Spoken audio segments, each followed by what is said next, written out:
palaces are the bricks and mortar embodiment of what it means to be royal. And prestige. To see it is to believe it. It's a veritable feast for the eyes. Packed to the rafters with incredible secrets. From royal courtships to royal births to royal marriages and scandals, the palaces have played host to all of that. In this series, we step beyond the Golden Gates. We all want to see inside the palace walls. You feel as if you were being let into a secret world. Learn how these stunning buildings were constructed. This is a mad, eclectic vision of one man. Windsor was built to do battle. It's best not to get locked in one. You don't know when somebody's going to come and let you out. Unveil their spectacular artworks. The Royal Collection is simply stunning. The story of the tiara is like a spy mystery. We can only imagine how excited the Queen must have been. Delve into their gruesome histories. Frankly, if you're going to cut the head off a king, it's got to be done in a palace. And revisit recent events that have shaped the modern royal family. I could see that his legs were trapped. Camilla was one of the most unpopular women in the country.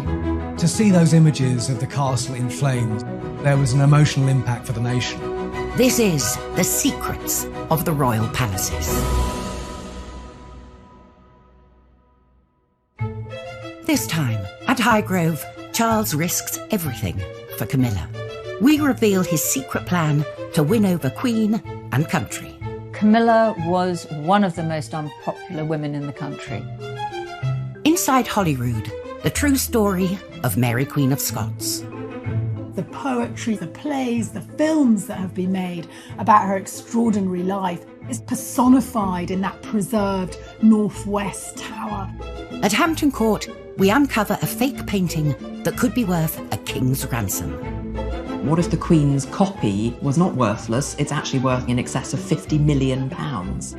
We witness a bizarre outbreak of violence at St. James's Palace. Then there came this blood-curdling cry from his rooms. He shouted to his page, "I am being murdered!" The question was, who did it? And Prince George's moment of mayhem. We dig into the archives to discover he's not the first royal to behave badly on the balcony. History was repeating itself, and it was around 30 years before that Harry was seen on the balcony doing exactly the same thing to his cousin, Princess Beatrice. The royal family have a palace for every occasion. Windsor, a castle steeped in a millennium of royal history, still in use today. Buckingham Palace, the majestic official home of the monarchy. And then there are private residences, like Prince Charles's country retreat, Highgrove. Charles bought the Gloucestershire estate in 1980 and turned it into a family home, an organic oasis. I think the grounds are what's important in Highgrove, and it's where Charles has invested a huge amount of his energy and identity. But behind the public images of a happy family, domestic disharmony was brewing. Camilla lived just half an hour down the road. Camilla Parker Bowles was famously the other woman, the woman of whom Diana said there are 3 people in our marriage, so it was a bit crowded. Camilla was this scarlet woman that pretty much the whole nation hated. When Charles and Diana separated, Camilla quickly became a regular at Highgrove. Charles's public affair and messy divorce had damaged the monarchy. And following Diana's tragic death in 1997, the family hit a new low. People were devastated by Diana's death, and they blamed Camilla. Camilla was one of the most unpopular women in the country. And the Queen, it seemed, blamed Camilla too, steadfastly refusing to acknowledge her. The Queen was distancing herself from this woman to protect the integrity of the crown and to support the throne. She was a dangerous, destabilising influence on the throne. And so started a tale of 2 palaces at war over this one seemingly irreconcilable issue. At Buckingham Palace, the position was clear. Camilla was not welcome. But at Highgrove, Charles was determined to follow his heart. A rift developed that threatened the future of the monarchy. Camilla was, as he famously put it to one of the Queen's aides, non-negotiable. Charles hired a new PR guru and embarked on a mission to change public perceptions. Outdoorsy Camilla was given a fashion makeover. She started to wear skirt suits. Her hair was styled. These small things just began to build this image of an appropriate royal companion. Charles began to be seen out with Camilla. The tide of public opinion was turning, but the palace would not be so easily swayed.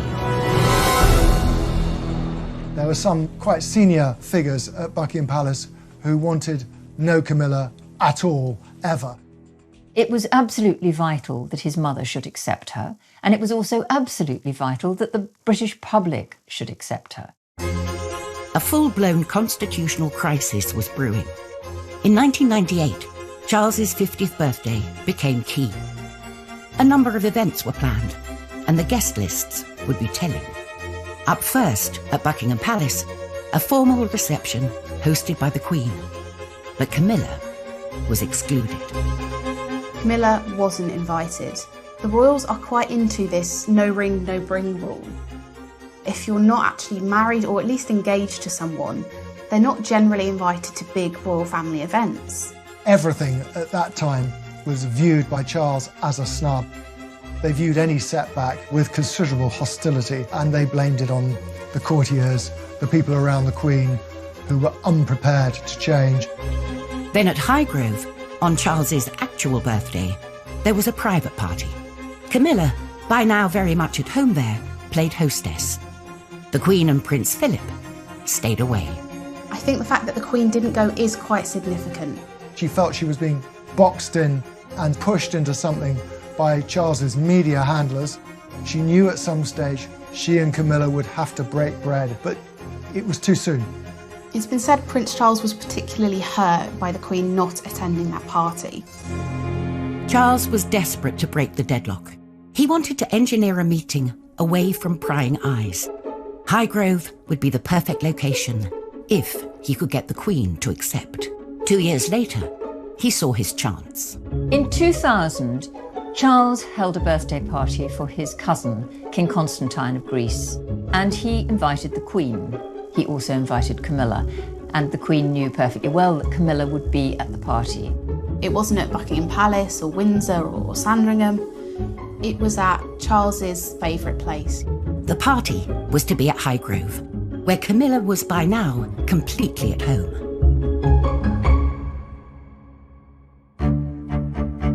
Buckingham Palace is known as the home of royal pomp, pageantry, and diplomacy. 400 miles away, its Scottish counterpart is not windswept Edinburgh Castle, but the palace of Holyrood House. And it serves an important ceremonial role to this day. Holyrood is perhaps one of the great forgotten palaces. It's the seat of the Scottish First Minister, but it in fact is a royal palace. Each summer, the Queen's official residence in Scotland becomes the focus of a traditional royal festival. For 1 week every year, the Queen goes to Scotland, and it's called Royal Week. She bases herself in the Palace of Holyrood House, and she loves that week. And I think the people of Scotland love seeing her. This celebration of Scottish and royal culture includes a ceremony in which the Queen is given the key to the city of Edinburgh.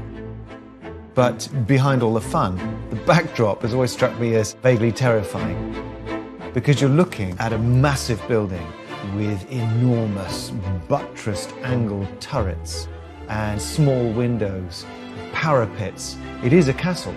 It's called a palace, but in fact it's a defended building. It's got all the paraphernalia of a Bram Stoker Gothic novel.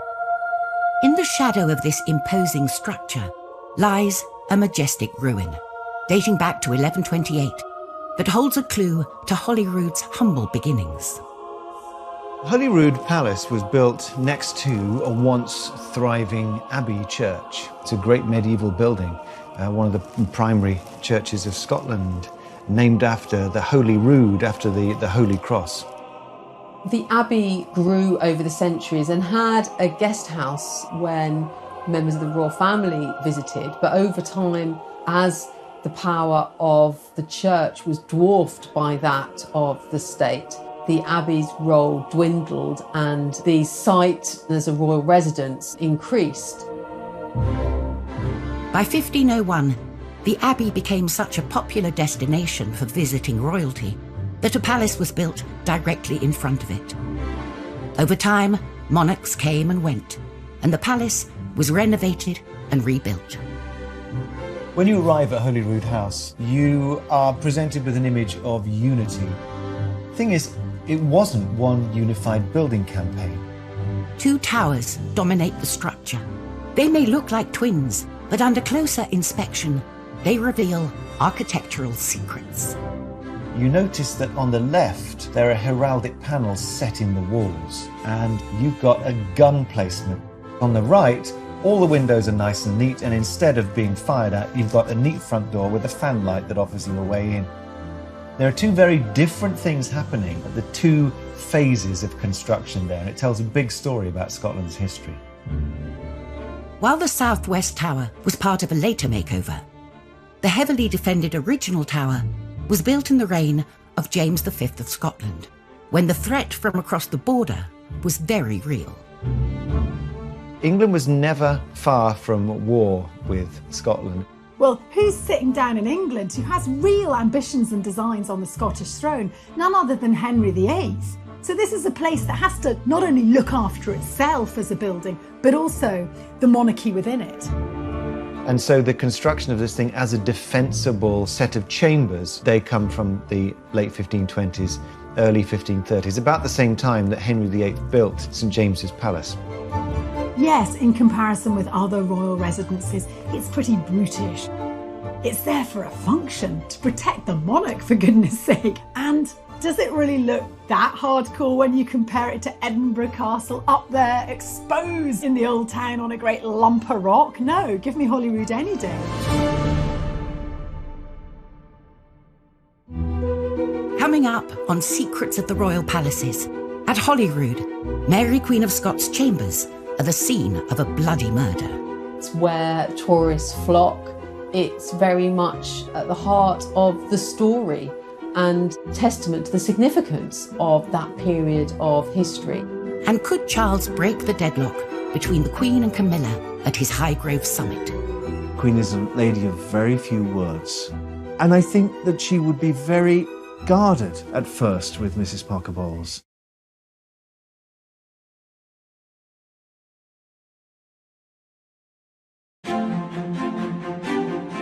Britain's famous royal palaces bring in almost 3 million visitors from across the globe each year. Along with favourites, Buckingham Palace and Windsor Castle, Holyrood in Edinburgh is among the most popular royal palaces. Holyrood House, the Queen's official residence in Scotland, has one of the bloodiest histories of all palaces, and that was because of the reign of Mary Queen of Scots. The oldest part of the palace is the 16th century Northwest Tower. Here, up a narrow winding staircase, are chambers that still hold Mary's secrets.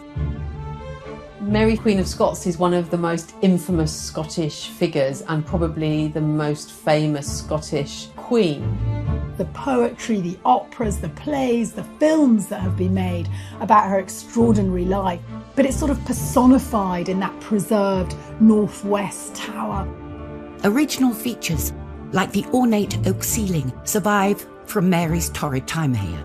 Now, Mary Queen of Scots, she really chose some of the worst husbands in royal history. And I know there's competition, but she chose some baddies.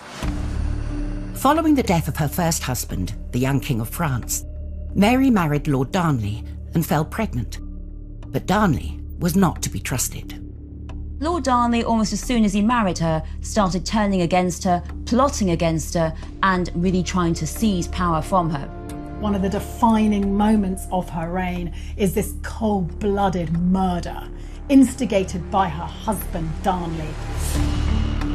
8 p.m, Saturday the 9th of March, 1566. Mary was dining in her chambers with her ladies and her private secretary, and great favourite, David Rizzio. You know, she was heavily pregnant. Then suddenly, Darnley and loads of Scottish lords break into Mary's room and they seize Rizzio. Mary, I mean, she's terrified. She's 6 months pregnant, one man weighs a gun at her pregnant stomach. Darnley and the lords are jealous of Rizzio. They drag him away from Mary. In front of her eyes, he's murdered by not just 1 or 2, but 56 stab wounds, dragged across, I think, the bedchamber floor, tossed down the stairs. It was a red herring, the whole Rizzio thing. It was Mary they wanted.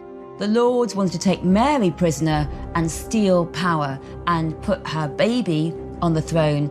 Mary is under arrest. Her beautiful palace of Holyrood that she has loved and decorated with her tapestries and all her furniture, it is now her prison. Eventually, Darnley relented and helped Mary escape. A year later, Darnley himself was murdered. For tragic Mary, there was to be one final doomed marriage at Holyrood, but no happy ending. She was deposed and she fled into England in the hope that Elizabeth would help her. Instead, she was imprisoned for 19 years and finally executed. The Tower has been preserved, and the Tower is very much synonymous with Mary, Queen of Scots, and indeed that tragic murder. And in many ways, it's this iconic site in Scottish royal history. To this day, they sort of invite you to look for the bloodstains. It's almost like a badge of honour that this castle lived. It was a proper castle that earned its stripes where blood was shed. Holyrood Palace is not the only royal residence with a history of marital problems. At Highgrove, Prince Charles had invited his mother to a birthday party for King Constantine of Greece, and Camilla would be there, not just as a guest, but effectively as hostess. The Queen was going to find it very difficult to decline an invitation to King Constantine's party, and that meant she'd had to go literally step inside Highgrove, which by then was very much Camilla's domain. As 100 discreet VIP guests arrived at the Orchard House Highgrove for an organic barbecue lunch, the stage was set for this make-or-break summit. The Queen and Camilla had not spoken for many years. Even those in the know couldn't predict quite how the Queen would react. I think the meeting with the Queen and Camilla for the first time would have been very formal. The Queen watches very closely. The Queen is a lady of very few words. And I think that she would be very guarded at first with Mrs. Parker Bowles. I believe that they shook hands. Camilla curtsied. They had a brief chit-chat together, and then they went their separate ways to different tables at the lunch. Though secretive, the Highgrove meeting was clearly a success. What they talked about, what happened, we don't know very much, but it was a significant moment in that whole campaign to make Mrs. Parker Bowles, as she still then was, acceptable to the public and ultimately a potential bride for the Prince of Wales. From that moment on, Camilla began to be seen at royal events. In the Royal Box, Buckingham Palace, at Balmoral and Sandringham. Prince Charles's strategy had worked. They appreciate her in a way for the stability she's brought Charles, the calmness. So much so that after a civil ceremony in 2005, their marriage was blessed in St. George's Chapel, Windsor, with the Queen and Prince Philip in attendance. Camilla has been hugely important to him for many, many years, and he relies quite heavily upon her. She's a strong woman, and she gives him confidence. 2 months later, Camilla hit the royal big time, with her first ever appearance on the famous Buckingham Palace balcony. And at last, the tale of two palaces was over, and harmony was restored in the House of Windsor. These days, nearby Kensington Palace is a model of gentility and decorum. But during the reign of William of Orange and Mary II, it gained a surprising reputation as a debauched and downright dirty party palace. Crowned in 1689, William and Mary wanted a home outside polluted London. So off they went to Kensington, which was then a lovely country village. And they bought Kensington House to turn into a palace. And that meant receptions, that meant dinners, and that meant balls. Balls were huge occasions, 600 people would turn up, and no one did washing in the 17th century, early 18th century. It was seen as bad for the body. So no one washed themselves, no one washed their clothes, and worst of all, there were actually no official loos. So what you actually see are people, when they go to the ball, just relieving themselves in corners. If there's a bucket, all the better, but if there's no bucket, just go to the loo. And, actually you couldn't see. So, if you're a lady in one of those great big dresses, she can just be standing there and you wouldn't realise that she's a weed on the floor. So William and Mary moved from disgusting, polluted London, and now they managed to pollute Kensington with the smell of everyone weeing at the balls. And so there were signs put up saying, no pissing, to tell people, hold it in or find somewhere else to go. Do not go in the corner of the ballroom.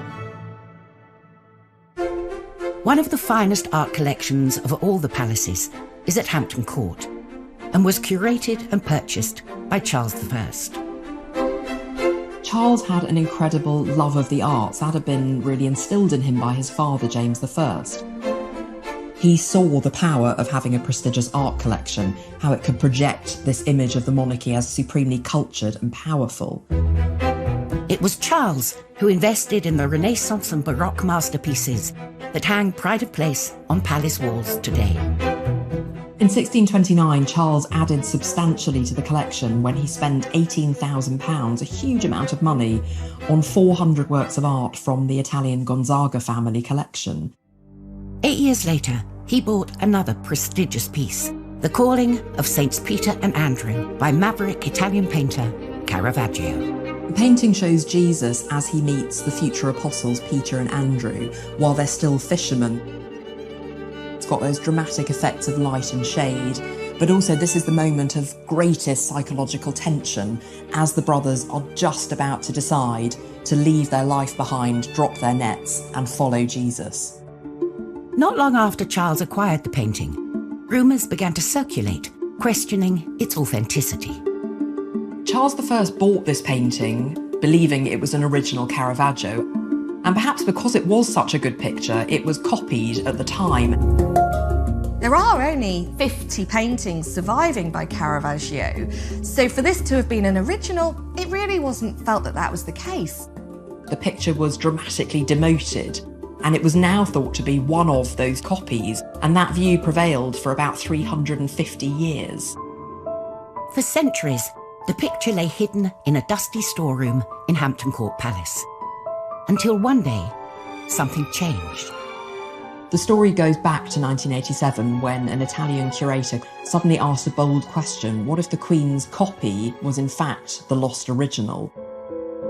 The painting was taken in for conservation work. It was very dirty. There were layers and layers of varnish that had built up.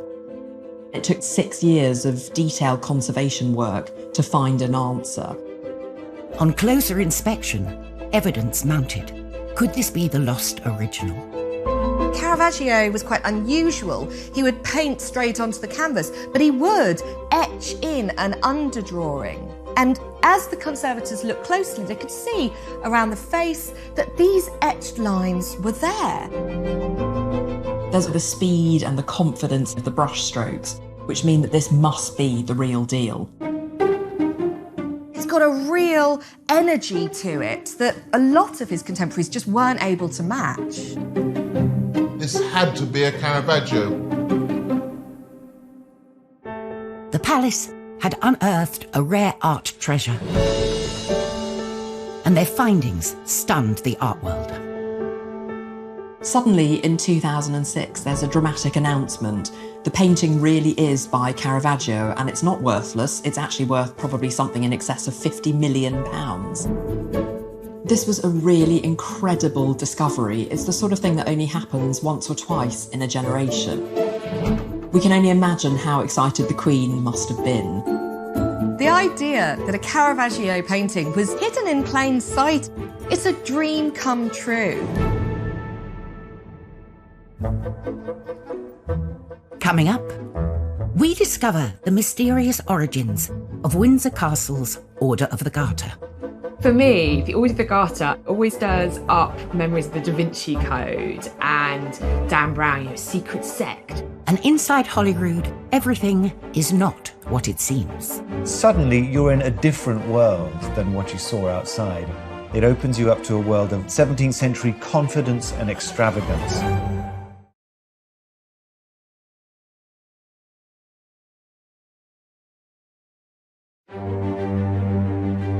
In Edinburgh, the Palace of Holyrood House has all the formidable features of a mighty fortress. But step inside, and it's full of surprises. Suddenly, you're in a different world than what you saw outside. You go up an open well staircase. It's got light streaming into the middle of it from not one, but 2 tiers of windows.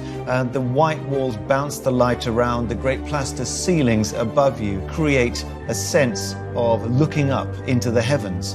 And the walls are lined with 16th and 17th century tapestries. They're rare and expensive things, and they tell you that you are past the point of defense. You have entered into the protected realm. It's a beautiful 17th century ensemble of rooms, as good as anywhere in Britain. These opulent interiors were born out of a period of great turmoil. Holyrood had been gutted by an occupying Republican army, led by one Oliver Cromwell. We know that Oliver Cromwell billets his men there and doesn't really treat it with due respect. For crying out loud, this guy's a Republican. It's all about the barrel of the gun and the good word of the Lord. And he's not about the sort of flash symbols of monarchy, far from it. When the monarchy was restored, new King Charles II wanted to make a statement with a bold reinvention of Holyrood, hiring renowned classical architect Sir William Bruce. It was he who complemented the old tower with its symmetrical counterpart. And behind that, he set out a courtyard around which was a succession of state rooms. You start off at the top of the stairs with a presence chamber and then go through to a privy chamber of increasing richness. And the privy chamber holds yet more scandalous surprises. There are works of art from some Dutch masters. And you'll see things like naked bathers by a Dutch artist called Jacob de Vet. This is so racy that Queen Victoria couldn't see it, so it was covered with a mirror glass when she visited in the middle of the 19th century. Charles II, just like his father, understood the power and prestige that art can convey. The most striking room in his redesigned palace is the 44-metre-long Great Gallery, lined with portraits of real and legendary kings of Scotland.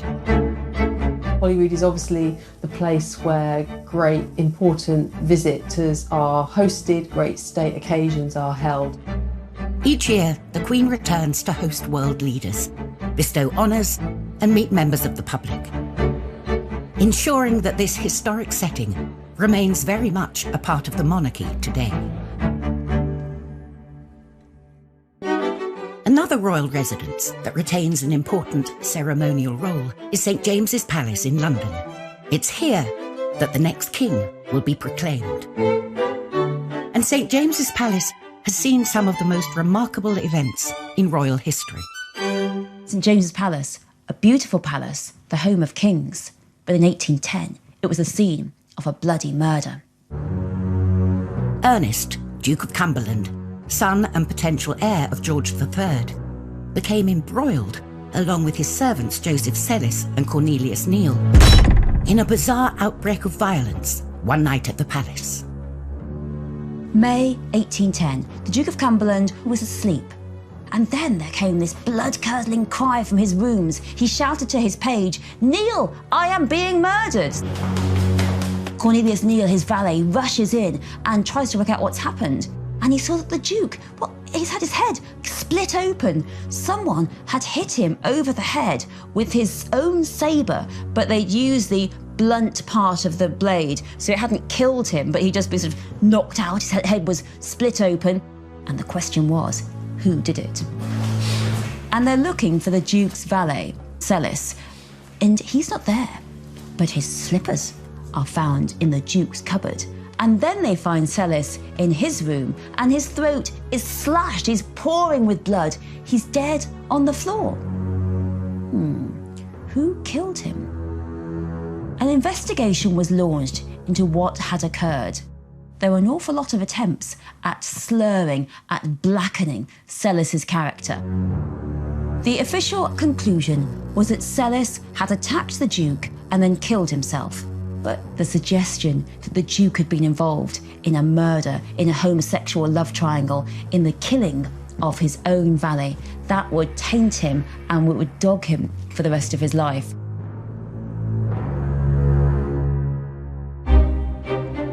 Historically, being a monarch or heir to the throne was a risky business, and so kings, like Edward III at Windsor, surrounded themselves with strong walls and loyal men.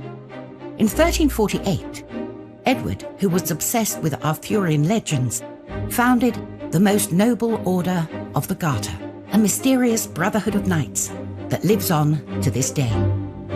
The Order of the Garter is the highest order of chivalry in England, and in fact it's the oldest order anywhere in the world that's been in continuous existence. It's a group of 24 people who are fiercely loyal and swear to protect the king and country. The rituals of this ancient order have been passed down through the generations. Every year, on the traditional Garter Day, the Queen, knights and ladies process through Windsor Castle to St. George's Chapel to attend a special service. It's members of the royal family dressing up in the most ridiculous costumes, with hats, with feathers, processing down to Windsor Castle. It is a picture opportunity for the wives mainly, like Camilla and Kate, to laugh at their husbands. Beyond the pomp and pageantry, what does it actually mean to be a Knight of the Garter? I don't think we really, as a nation, have much idea of what it's all about. For me, the Order of the Garter, I don't know quite why, always stirs up memories of the Da Vinci Code and Dan Brown's secret sect. Since the earliest records of the order were destroyed by fire, little is known about its true origin and purpose. The spiritual home of the order has remained St. George's Chapel, Windsor. The banner of every living member is displayed here. These are the flags of the knights and ladies of the Order of the Garter. Now, when a new knight or lady gets invested, they get given their own heraldic flag. Today, the Queen chooses members from a variety of backgrounds in recognition of their public service. And new banners are drawn up by the College of Arms. The flags are 5 foot square, they are all handmade and meticulously hand-painted, and they're full of personal symbols that relate specifically to the history and life of the person who's just been brought into the order. Mary Peters, for instance, who won the pentathlon in the 1972 Olympics, has the Olympic rings in the centre of her flag. John Major has a portcullis, the symbol of the Houses of Parliament, and on top of that are 3 cricket balls to reflect his passion for the game. The 24 loyal knights and ladies are joined in the order by another very select group. Some members of the royal family act as extra members, and the Queen Mother was one of those. The royal standard of Queen Elizabeth, the Queen Mother, combines the royal standard of her husband, King George VI, with her own family coat of arms, the Bowes Lions. So she has lions represented, but also 3 bows. The Queen Mother's standard hung in the chapel for 66 years. Upon her death, it was taken down to make way for a new member. Prince Charles, who was particularly close to his grandmother, couldn't bear to be parted from it. Anyone who goes to Clarence House, one of the first things that they will see as they come in through the front door is the banner hanging there. Every time he saw it, it would act as a reminder of his beloved grandmother. And so this national treasure continues to fly inside its new palace home.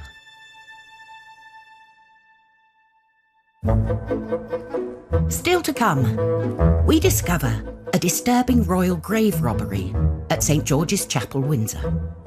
If you thought that the only tomb raider out there was Lara Croft, well, there's another one, and that was the Prince Regent, future King George IV.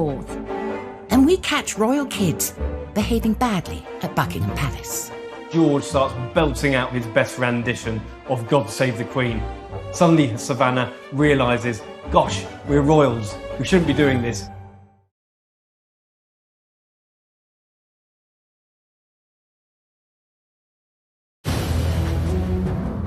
Royal palaces are places of sanctuary for kings and queens in life and in death. St George's Chapel at Windsor Castle is the burial site of 10 monarchs. This number includes Charles I, who was executed. But the final resting place of his severed head remained a mystery. Until 1813, when the Prince Regent embarked on a quest for answers. If you thought that the only tomb raider out there was Lara Croft, well, there's another one, and that was the Prince Regent, future King George IV. The Prince Regent had become obsessed by Charles I, executed in 1649. Was Charles I's head attached or not? Had it been sewn back on? And this question became the equivalent of that crossword clue you just can't solve. So the Prince Regent asks the royal physician, Henry Halford, to go down into the royal vault in St George's Chapel, Windsor, and look at the grave of Charles I. Together, they ventured down to the crypt to look for the body. Henry Halford opens the coffin and finds the body of Charles I wrapped in cloth and smeared with some greasy, unctuous matter. He takes the cloth off the body and says that actually the head still remains. It is blackened and the nose has lost its cartilage. But he says this is definitely Charles I because it looks just like Charles I in the bust. And then he gets out the head and he holds it up and he can tell, he says, that it's been sawn off by a big blow. And that solves the question for the Prince Regent. Charles I's head was buried with him. And you'd think, now, poor Charles I can be put back to bed and really rest in peace at Windsor Castle at St George's Chapel for the rest of the days. But no, Henry Halford has found this all rather thrilling and decides to take a souvenir for himself. So he takes the fourth vertebra of Charles I's neck, puts it in his pocket and saves it, and he passes it round at dinner parties. So thanks to the Prince Regent's crazy obsession with whether or not Charles I's head was on or off, St George's Chapel at Windsor Castle becomes the scene of a royal grave robbery. The fate of Charles I at the hands of Parliament is a stark reminder that the monarchy depends upon the will of the people. Today's royal family is more focused than ever on allowing the public into their palaces and their lives.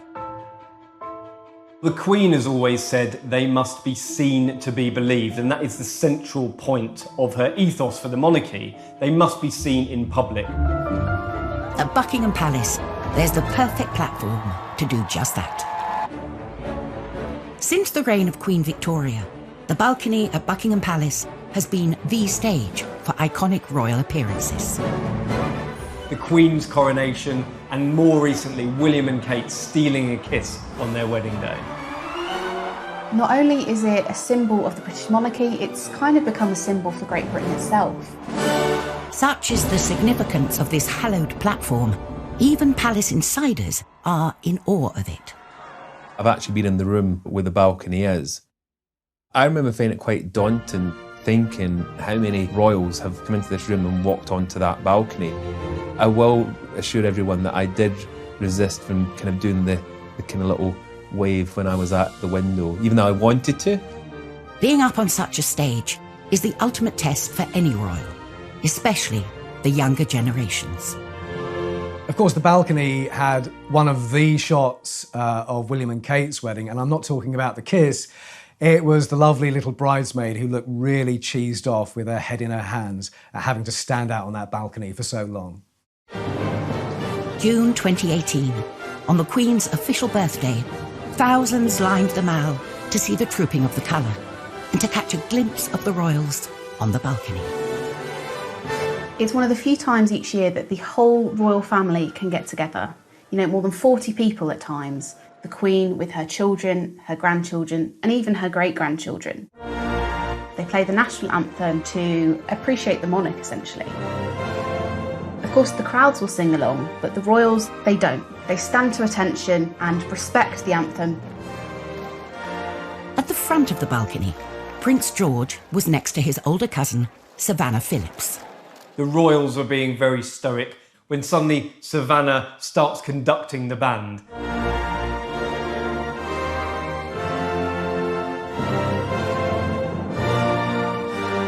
Suddenly George starts belting out his best rendition of God Save the Queen. Prince George started to sing along. He's clearly been learning the words. Suddenly Savannah realises, gosh, we're royals, we shouldn't be doing this. She knew that actually the royals don't sing along. Those images go round the world. It's what the royal photographers are looking for because it's something different and it's something relatable.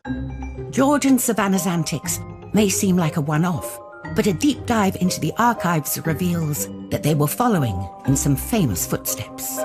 Well, the funny thing about this is that history was repeating itself, and it was around 30 years before that Harry was seen on the balcony doing exactly the same thing to his cousin, Princess Beatrice. You know, Harry was a joker, and still is, and younger children like Beatrice and others are the same. I think it's what children do. The following year, George and Savannah were separated, and I think that's probably the parents having a quiet agreement beforehand that maybe we don't want to take any of the focus away from the Queen. I think what's lovely about this scene is that these children are brought up around the Queen and princes living in palaces and castles, but there's actually a childhood innocence about them. It doesn't matter if you're a future king, you can still get bossed around by your cousins. It became one of these iconic royal moments that will live long in the memory. Next time on Secrets of the Royal Palaces, we reveal what lurks behind the walls of St. James's Palace. When a new king or queen is proclaimed, that's where it'll happen. At Balmoral, we delve into the Queen's role in the Scottish referendum, when she made a seemingly innocent remark. They knew it was intended to be overheard. And at Windsor, the shocking secrets revealed in Queen Victoria's diaries. She was a passionate woman. She enjoyed sex.